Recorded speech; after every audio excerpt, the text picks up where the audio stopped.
Christmas is a time of symbols and tradition here in America, from the Rockefeller Christmas tree to Christmas at the White House. But what is the true history of Christmas? The holiday, celebrated on December 25th, is both religious and cultural and commercial. Christmas Day has been a federal holiday in the United States since 1870. Let's bring in the columnist at the American Spectator and former associate political director for the Reagan White House, Jeffrey Lord. Also want to bring in New York Times bestselling author and presidential historian, Newsmax analyst Craig Shirley. Craig, I'll start with you. Feels a little weird with our friend Doug Reed not here to join in the festivities with us, but tell us how we got to be a nation celebrating Christmas as we do today. Oh, Joe, first of all, Merry Christmas to both you and Jeffrey.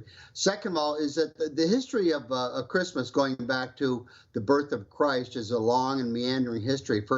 We didn't even after the birth of Christ, the churches, mostly the Catholic Church, didn't celebrate it until its 4th century.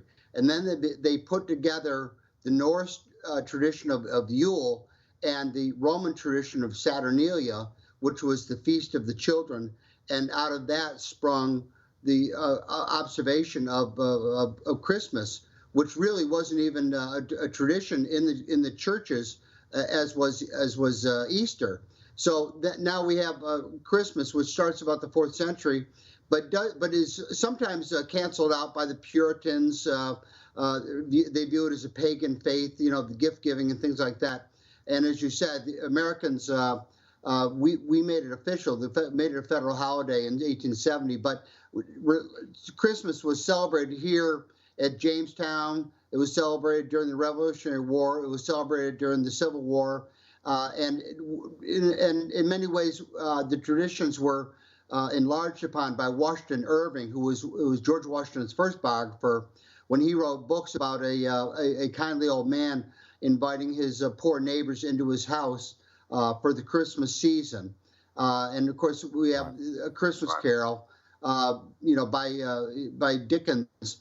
So all these have combined to produce what we have today, which is the spirit of Christmas. Hopefully not too commercial, but more religious should be the emphasis. Absolutely. Jeff, I want to get you in here. Obviously he's talking about 1870. We had Ulysses S. Grant, who was the one who finally said we should have Christmas for all Americans, trying in many ways to use faith as the crux to unite America. It was actually canceled from 1659, I believe, to 1681 when it was outlawed in Boston. Talk to us a little bit about the return to the cancel culture of yore, with, again, the Christians seemingly under attack here at this very moment, where the crux of our faith seems to be in many ways the source of many Americans' ire. Yeah, a handful of years ago, in our lifetime, the phrase "the war on Christmas" came into view. I remember at another network, one of the anchors would do entire shows and wrote a book about it, and then other people were starting to write it. And just the other day, I saw a political cartoon that shows Mrs. Claus happily knitting at home, and Santa comes in and she says, "So, how goes the war on Christmas?" And Santa is all bandaged up and bruised, as in, there's a problem there. But just, never fear. I am out here visiting family on Eastern Long Island. Last night, we went to a light show, a Christmas light show on a very long sandbar near here. Holy cow. I mean, these mammoth light decorations in the shape of whales and fish and reindeer. And we actually saw some genuine deer who were, running around in all this. And then you just drive through the neighborhoods here, and lots of these houses are lit like you wouldn't believe. So it's very clear that this has a lot of support in American culture, and it's going exactly nowhere. Absolutely.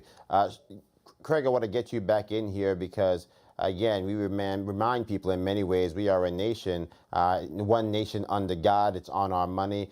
We have a Declaration of Independence that says that we are endowed by our Creator. In every way, we were a nation that had separation of church and state, but we also were a nation that believed inherently in the hand of God and our divine providence. Quickly here, talk to us a little bit about the significance of that, particularly in light of where we are today. Joe, that's such a great question. You know, along the way in our American history, in the history of the American Revolution, people have forgotten the American Revolution was as much a war about religion as it was about personal freedom.